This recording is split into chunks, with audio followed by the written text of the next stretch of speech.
और मैं इस जूम मीटिंग में मैं आप सभी का स्वागत करता हूं। तो आइए हम अपनी प्रार्थना को शुरू करते हैं। आइए हम प्रार्थना करते हैं। प्रभु जी, आपका धन्यवाद करते हैं इस समय के लिए प्रभु जी, जो आपने हमें दिया प्रभु जी। प्रभु जी, आपने हमें रात भर अच्छे से संभाल के रखा और इतनी अच्छी सुबह दिखाने वाले हो सके प्रभु जी। प्रभु जी, इसलिए प्रभु जी हम आपका धन्यवाद करते हैं प्रभु जी।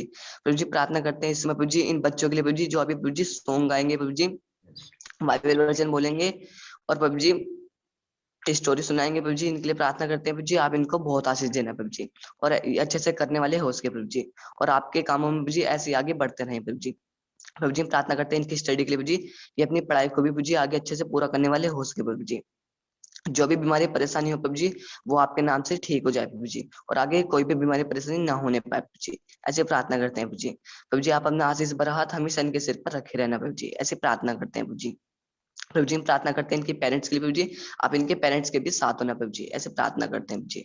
और प्रभु जी प्रार्थना करते हैं जो भी नेटवर्क प्रॉब्लम हो प्रभु जी, वो आपके नाम से ठीक हो जाए प्रभु जी, और आगे कोई भी नेटवर्क प्रॉब्लम ना होने पाए प्रभु जी, ऐसे प्रार्थना करते हैं प्रभु जी। प्रभु जी प्रार्थना करते हैं इस जूम मीटिंग में प्रभु जी जितने भी लोग प्रभु जी जुड़े हैं प्रभु जी, आप सभी को बहुत आशीष देना प्रभु जी, ऐसे प्रार्थना करते हैं प्रभु जी। हमारी इस छोटी सी विनती को सुन और कबूल कर, आपके प्यारे बेटे यीशु मसीह के नाम में मांगते हैं, आमीन। आइए हम आगे बढ़ते हैं। अब समय है बच्चों की कहानी का, जो हमारे बीच में सुनाएंगी मिस गरिमा दीदी। मॉर्निंग जय मसीह की। एक बार फिर से मैं आप सबके साथ एक स्टोरी लेके आई हूँ जिसका टाइटल है Why Sister Clancy's wages were raised। ये बात है 1919 की, जब गर्मियों की छुट्टी पड़ रही थी। और अक्सर गर्मियों में क्या होता है, बच्चे किसी तरह के कैंप ज्वाइन करते हैं, और कभी कभार बड़े लोग भी तरह तरह के कैंप ज्वाइन करते हैं। तो जो सिस्टर क्लैंसी होती है, उन्होंने भी एक कैंप ज्वाइन किया होता है। ये कैंप एडवेंटिस्ट कैंप होता है, और इसमें वो सोचती है कि मैं इसमें जाऊंगी तो मेरा टाइम पास भी हो जाएगा, और साथ ही साथ मैं क्या पता कुछ ना कुछ सीख जाऊं।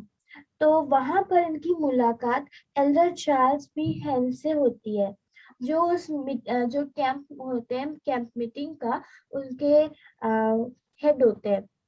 ये कैंप न्यूयॉर्क सिटी में हो रहा होता है।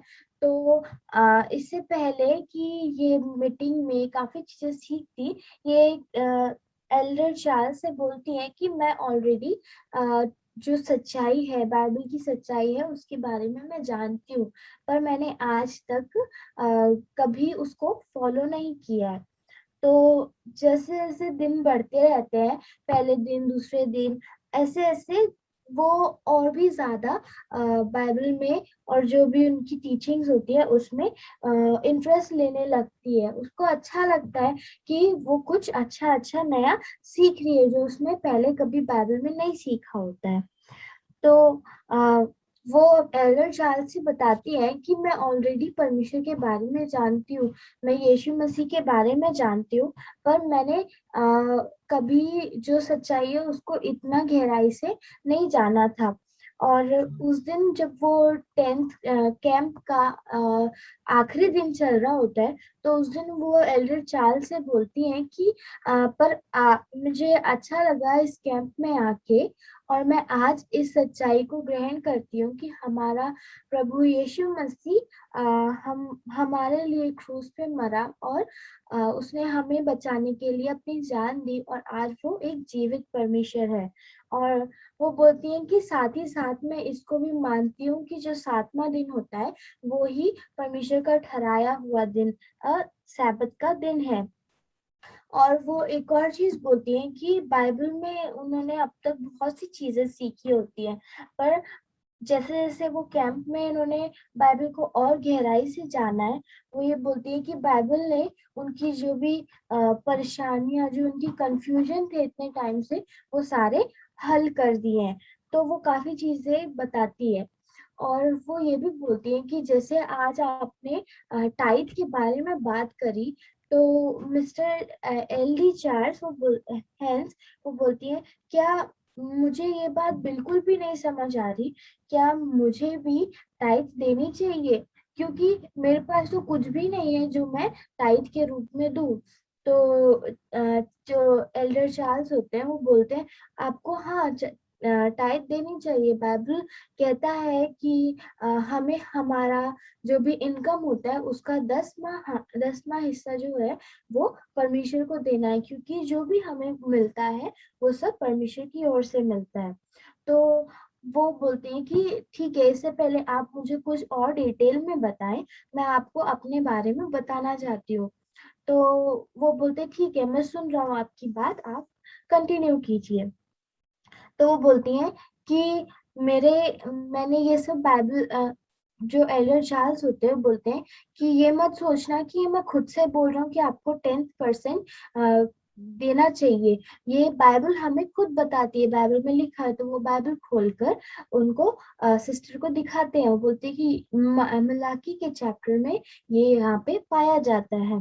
तो फिर वो बोलती है ठीक है, आप जरा मेरी बात सुनिए, मेरे को मेरी बात कंप्लीट करने दीजिए, और उसके बाद आप फिर मुझे बताना कि मुझे टाइट पे करना चाहिए कि नहीं। तो वो बोलते ठीक है, आप बोलिए और मैं आपकी बात को सुन रहा हूँ। तो फिर बोलते हैं कि वो बोलती है कि ठीक है, अब आप मेरी बात सुनिए। पहली चीज तो इस दुनिया में मेरा कोई भी नहीं है। मैं इतनी बूढ़ी हो चुकी हूँ कि मैं काम भी नहीं कर सकती हूँ, और ना तो मेरा इधर कोई रिलेटिव है, ना ही मेरा कोई अपना बच्चा है जो मेरी सेवा कर सके या मेरे को हर महीने हर हफ्ते पैसे दे सके। पर हाँ, मेरी एक भतीजी है जो जो कहीं और रहती है, और उसकी ऑलरेडी शादी हो चुकी है, उसके भी बच्चे हैं। तो वो बोलती है ना तो मेरी कोई पेंशन है, ना ही मेरी कोई पर्सनल इनकम है, या मेरे हस्बैंड की हो जो मर चुके हैं और उनकी पेंशन मुझे मिलती हो, ऐसा मेरे पास कुछ भी नहीं है। पर वो बोलती है कि इतना है कि मेरा जो एक भतीजा है वो मुझे हर हर हफ्ते $6 हफ्ते भर के लिए देता है, और उस $6 में आज के जमाने में कुछ नहीं होता। वो इस तरीके से बोलकर अपनी बात को खत्म करना चाहती है। तो फिर उनके दिमाग में आता है कि वो ये भी बता दे कि वो किधर रहती हैं, उनका घर क्या क्या खर्चा है। तो जो एल्डर चार्ल्स होते हैं वो उनकी बात खत्म होने से पहले ही बोलने लगते हैं, अच्छा आप मेरी बात सुनिए। तो चार सिस्टर क्लेंसी उनकी बीच में बात काट के बोलती है, रुकिए एक मिनट, मैं आपको ये भी बताना चाहती हूँ कि मैं इतने साल से जहाँ रह रही हूँ वो तो परमेश्वर का अनुग्रह है कि मेरा जो लैंडलॉर्ड है उसका दिल इतना अच्छा है कि उसने आज तक मेरी जो रेंट है उसको नहीं बढ़ाया है, और सबसे यहाँ के सबसे चीपेस्ट छोटे से कमरे में मैं रहती हूँ, उधर गुजारा करती हूँ, और जिसका रेंट है 4.50 सेंट्स।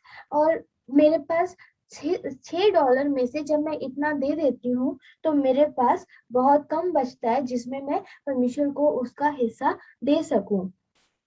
और उसके बाद वो बोलती है बाकी 1.50 सेंट्स जो मेरे पास बचता है उसमें मैं अपने घर में खुद के लिए खाना, खुद के लिए जो भी मुझे जरूरी लगता है वो मैं ले आती हूँ। तो मेरे पास हफ्ते भर में, ये 6 हफ्तों में, फिर उसके अलावा कुछ नहीं बचता।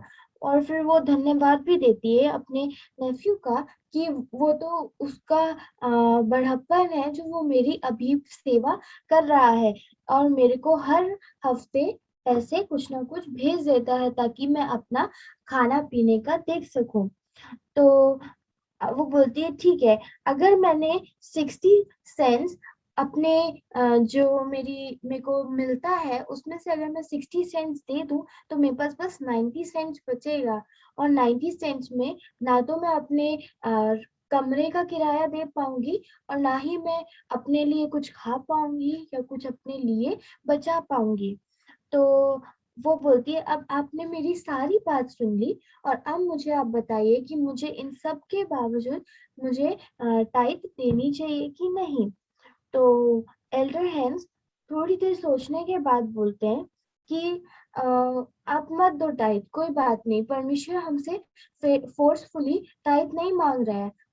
वो इसलिए नहीं मांगता क्योंकि उसको जरूरत है, या वो परमेश्वर हमारा गरीब है, उसको हमारा पैसों की जरूरत है, ऐसा कुछ भी नहीं है। ये हमारा हक हक बनता है। जब हमें परमेश्वर इतनी आशीषों से भरपूर कर देता है, तो हमारा हक बनता है कि हम उसको उसका 10वां हिस्सा लौटा सकें।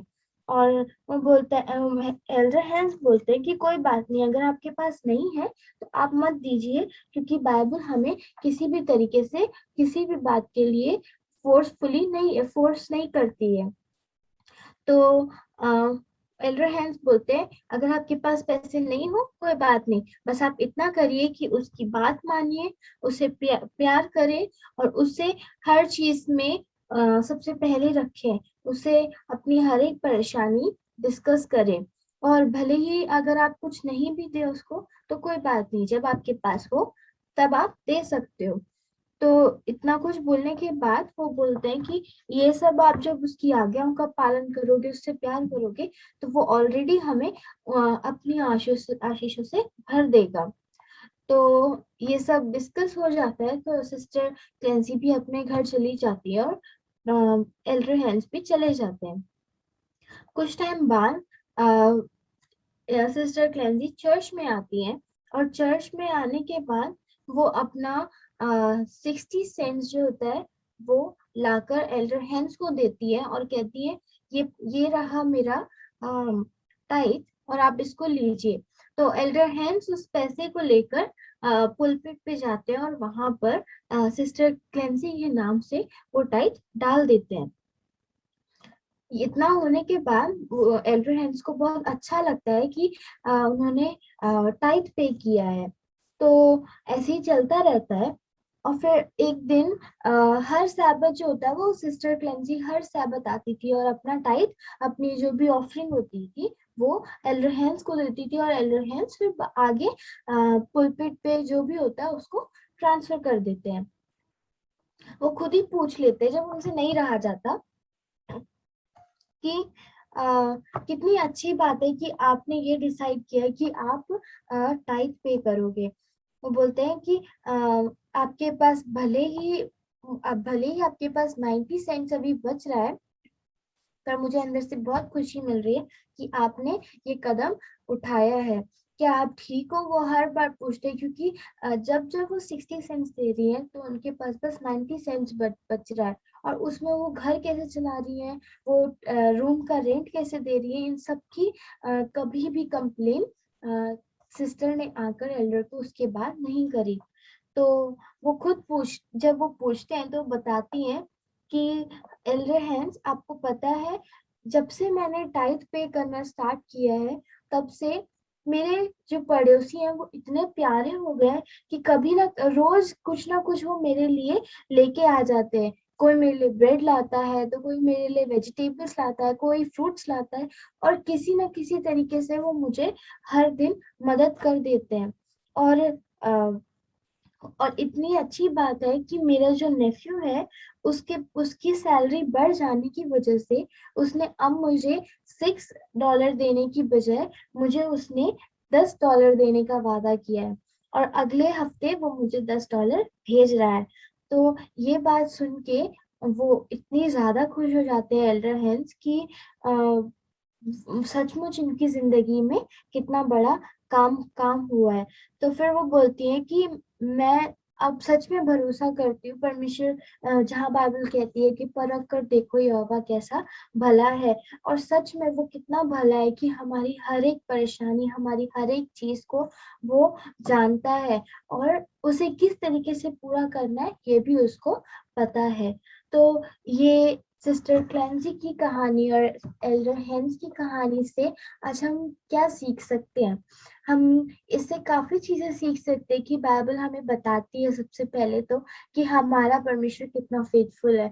जब वो हम पे कभी गिव अप नहीं करता, चाहे हम कितनी बार खुद को भूल जाते हैं कि हम परमेश्वर ने हमें बनाया, उसने हमें प्यार किया है, और हम ये भी भूल जाते हैं कि हम उसके ही बनाए हुए हैं। तो हम उसकी महिमा स्तुति करना भूल जाते हैं, पर वो हमारी किसी भी तरह से किसी भी रूप में कभी भी मदद करना नहीं भूलता है। और हम लोग टाइट मैं याद करती हूँ मेरे भाई की बात, जब वो बोलता है कि मैं ठीक है, मैं 50 रुपीज परमेश्वर को दे रहा हूँ, और उसके अगले दिन ही जब उसने 50 रुपीज दिए ऑफरिंग में, उसको 100 रुपीज मिले। ये हमने भी अपने लाइफ में किया है। अगर हम बच्चे हैं, अगर हमें 20 रुपीज मिलते हैं, तो हमें 10 रुपीज भी गॉड को देने चाहिए, क्योंकि भले ही हमारे पेरेंट्स देते हैं टाइट, पर हमें जो मिलता है वो हमारा नहीं होता, उसमें भी परमेश्वर की आशीष होती है। पर जब हम देना सीखेंगे, तो परमेश्वर हमें और आशीषों से भरेगा। जैसे सिस्टर क्लेंजी की लाइफ में हुआ, जब उन्होंने देना सीखा, तो खुद ब खुद लोगों ने उनकी मदद करना स्टार्ट कर दिया। और मैं उम्मीद करती हूँ इस छोटी सी कहानी से परमेश्वर हम सबको आशीष दे, और हम सबको सिखाए कि हमें उसके प्रति फेथफुल रहना है, उसकी हर एक बात को मानना है, और कुछ भी हमें फोर्सफुली नहीं, अपने दिल से करना है। और मैं उम्मीद करती हूँ हम बच्चे ये सीखें कि हमारे पेरेंट्स जो हमें देते हैं, उसमें भी हम परमेश्वर को परमेश्वर का देना सीख सके। आमीन। आज जो हमको गरिमा दीदी ने कहानी बताई मिस क्लैंसी की, ये एक बहुत ही बुजुर्ग महिला थी, और उसका दुनिया में कोई भी अपना नहीं था। उसकी बहन की बेटी का हस्बैंड जो है, उसको $6 सप्ताह की भेजता था, $4.5 उसका किराया था, $1.5 उसको एक हफ्ता के खर्चे के लिए मिलता था।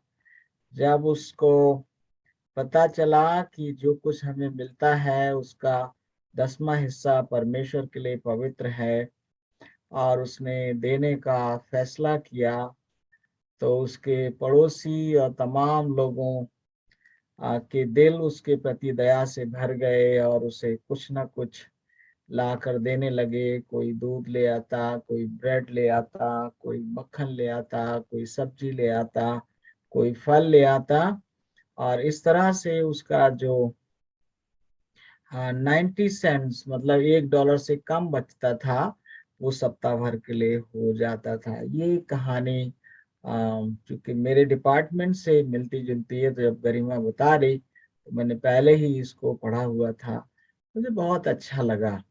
इस कहानी के बारे में अगर आपकी कोई प्रतिक्रिया है तो आप दे सकते हैं। वचन में लिखा, परख कर देखो, परख कर देखो, सारे दशमांश मेरे भंडार में ले आओ।